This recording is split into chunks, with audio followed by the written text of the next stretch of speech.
Hi everyone and welcome along. We've had such an amazing first week celebrating the launch of my brand new book, A Year of Watercolour. So many of you have got your hands on it and so many of you are going to get it very soon when it comes out in America in October. But I just want to say a huge thank you for all your support. The YouTube channel's really changed our lives and the audience we've found on here has really allowed us to keep creating these books and enjoy ourselves teaching you watercolour on here. So a big thank you from me and from Ant behind the camera. Thank you. There he is. So today I thought, well, it's September, we might start some nice autumnal content, and it just so happens to be a heat wave in the UK this week. But never mind. We're going to paint today a lovely little squirrel, an autumnal squirrel. So before you grab your paints, I just want to remind you to like, comment and subscribe to support the channel. And now, let's grab your paints and let's get started. Right, so I've taped my paper down just because we're going to use a little bit of a wash around the edge of this piece. But the squirrel, let's start with that. So we'll do a little sort of round kind of oval shape, which is going to create the sort of the curve of the back and the body. And then we're going to do another little egg shape, which is going to form the arms. So we're going to just curve those two together and get a little leg in there. Sort of pad this out a little bit and use that and that as the little sort of claw paw things. And then this sort of comes forward, get the other leg in there, and then here comes the head. So one more kind of nice oval shape, more of a lemon I suppose, because we've got a little bit of a nose down there, and up come the ears,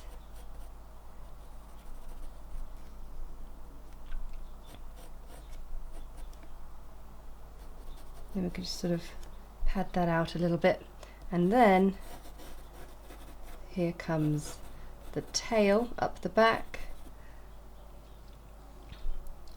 a nice big eye,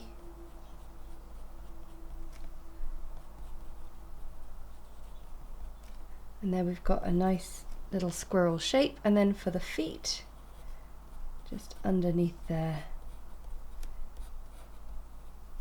and got to be holding on to a nut of some sort, I think, and maybe we'll just have a few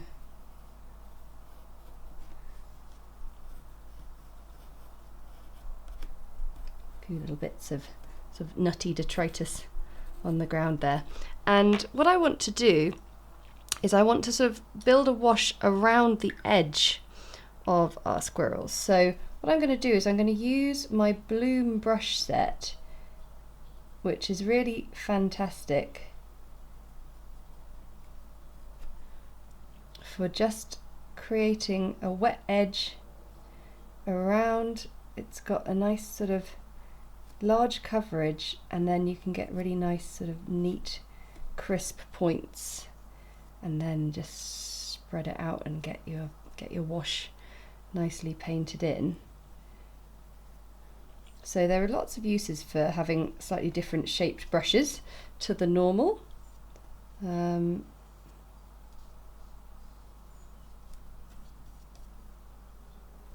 we go. And then the tail is a little bit sort of fluffier and softer there. It's a warm day today, so I've got to work fairly quickly to make sure that my water stays on the page. Okay, so that's kind of nice, and now I can use a slightly larger brush to just make that area just that bit bigger. And I'm going to use my size 4 brush, and I'll begin with a bit of Payne's Grey, and I just want to start to create a nice little sort of atmospheric background to this piece. So I'm sort of going up quite close to the edge of the squirrel, and because the page is edging right up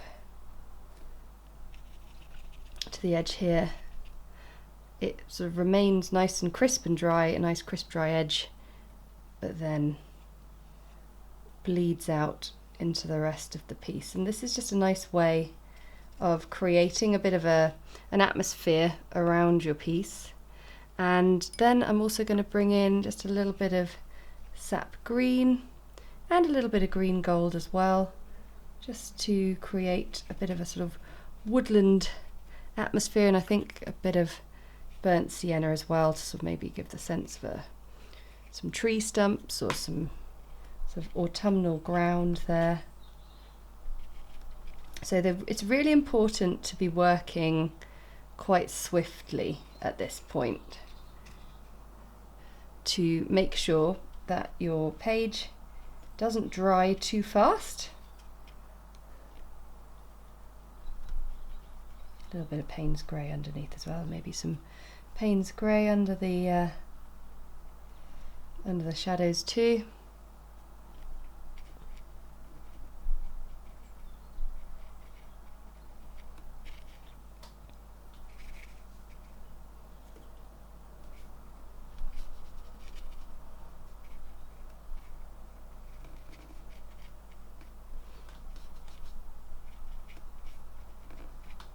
And there we go, we'll just let that dry 100% and then we'll paint our squirrel. Now that's dried, and you can see it dries so much lighter, it's amazing how watercolour does that. And we're now going to start painting in our squirrel. So I've got some of my warm autumnal tones mixed up. We've got yellow ochre, cadmium orange, cadmium red, and up here burnt sienna.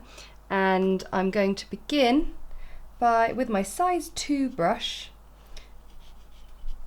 beginning to sort of create the rounded shape of the body here. And they tend to have a sort of slightly, oh, we're doing a red squirrel, by the way, just in case anyone was wondering. So the burnt sienna is lovely to sort of go in a little bit more concentrated at the edges, and then we'll use some sort of yellow ochre to just come in towards the middle of the body to create that lighter rounded shape. Okay, and I'm already going to get some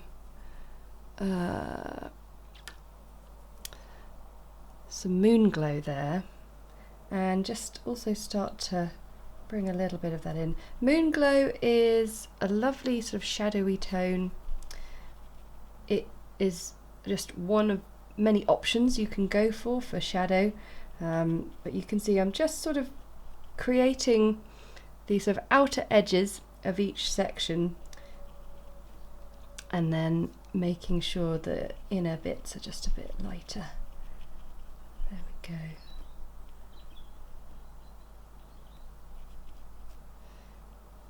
Obviously the squirrel's got a lovely furry coat, and we'll definitely add some of that texture as we go along, but for now just sort of creating a rather nice kind of slightly scribbly effect. And then underneath with the feet.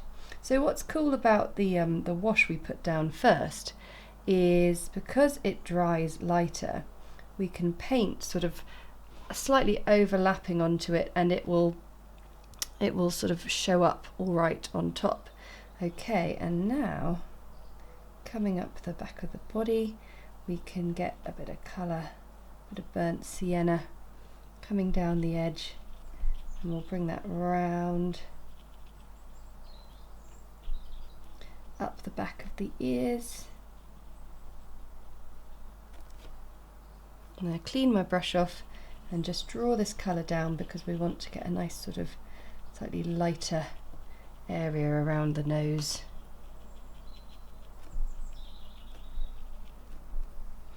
Then for the tail, I'm going to really scribble that brush on there.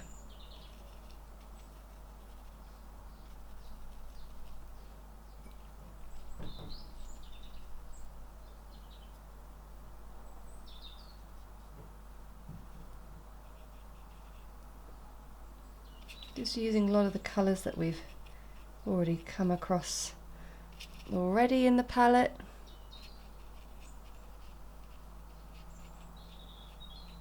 Allowing for a little bit of unpainted space, that's fine.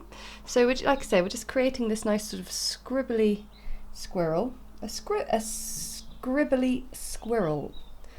That's hard to say.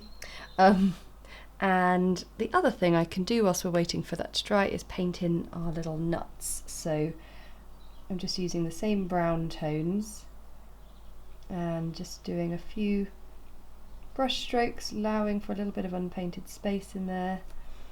Get a little bit of green gold, I think, in some of those. So we'll do that again, a bit of brown.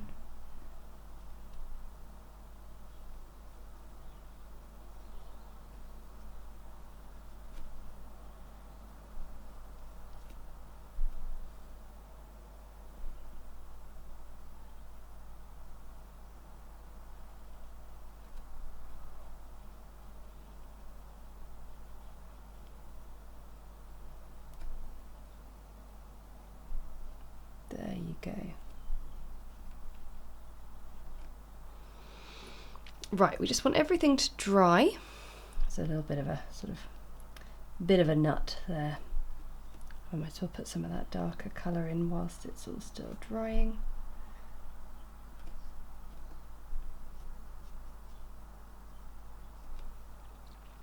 Right, we're going to let that dry and then we will put in some detail. So this is the point at which we start to close in on some detail and get some slightly more sort of concentrated colours into play. And it's funny because I think a lot of the time when you get your painting to this stage, you sort of go, oh, I'm not sure if it's any good. I'm not sure if I like it. Don't worry, like this is a classic point of sort of feeling like it's not really working. But don't worry, it is. Watercolour is all about patience, it's all about stages and building up layers. And to be honest, we're about to go into my favourite bit. So I've got a 2/10 brush here and some concentrated colours, sort of versions of things we've been using. And what I'm going to do is I'm going to start, you still need some water on the brush. I'm going to start by just building in some texture from the edges coming in. So you can see I start off with some quite strong colour, but then I just sort of kept it going with a wet sort of dilute brush with not much on it.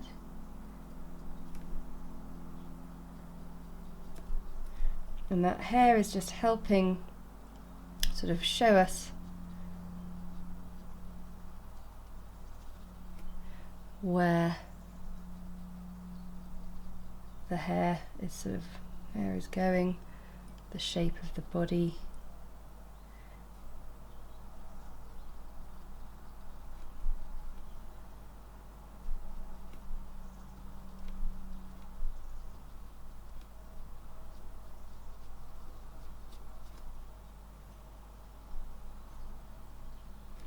And we could get some slightly darker tones down on the ground here.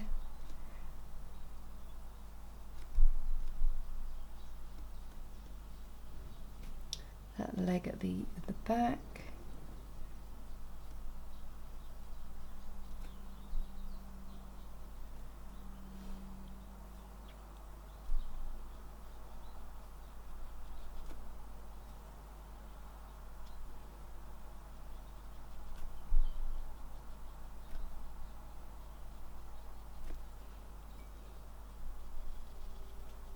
I'm just going to start building up the colour like that.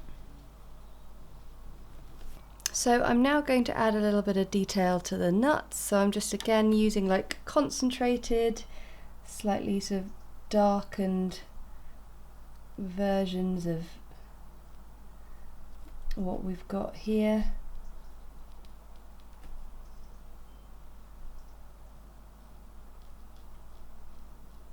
Just sort of around the edges, adding a little bit of texture.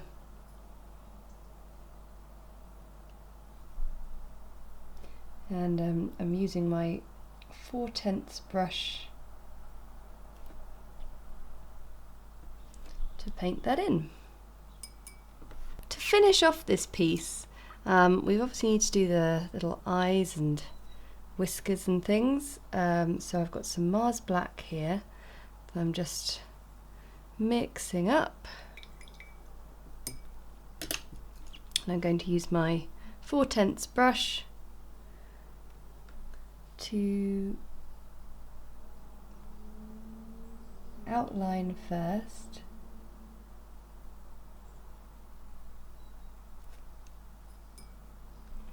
Clean off my brush, draw the colour inwards, and then you can see just by leaving that little bit of unpainted space, we get a nice little bit of shine. And then it's all a bit noisy outside. I don't know if you can hear. It's such a hot day today that we've sort of opened the window a tiny crack, because otherwise I'd sort of pass out from the heat in here with filming. But it means I can hear so much outside. I wonder if you can too. Right, so a few whiskers. Some of you might prefer to use the rigger brush to do those whiskers. Everyone's got their preference, but essentially just a few little dots. And there we go, nice little smiley squirrel. Now the only thing that I think might be nice just to add to the ground around the squirrel is maybe a leaf or two. And so I'm going to take my, oh, I can just hear people outside. I'm going to take my size 2 brush and with some green. So yeah, let's have a look. Just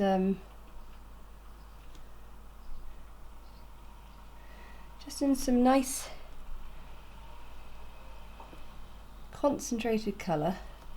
And I know that so we're doing autumn themed, that the leaves might be a bit browner than this, but for the sake of the composition I quite like the green of it all.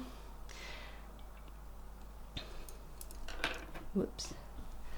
I am going to take a bit of burnt sienna and just run it up some of them.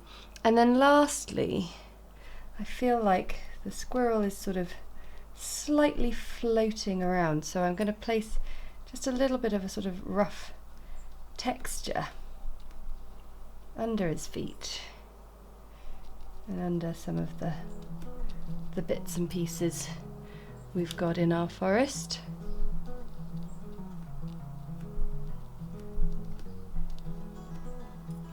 And maybe get a slightly larger brush.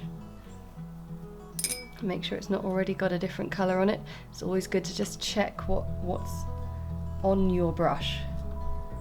There we go, that's nice. Just placing in a little bit of extra texture on the ground to make sure everyone looks like they're sort of grounded in the space and not just sort of floating around above it. And there we have a rather lovely little autumn study, just to get us all in the mood for the changing season, of a squirrel with some nuts. Thanks so much for watching. I really hope you enjoyed that one, and it's starting you off on your autumnal content that I know a lot of us are very excited to get started with. I want to say a huge thank you to my patrons for their support, because that support enables us to keep creating videos like these that everyone can enjoy. And if you enjoyed it, then hit the like button and comment below to let me know how you got on with that one. And of course, if you never want to miss another video, hit the subscribe button and the little notification bell, and we'll see you again next time. Bye!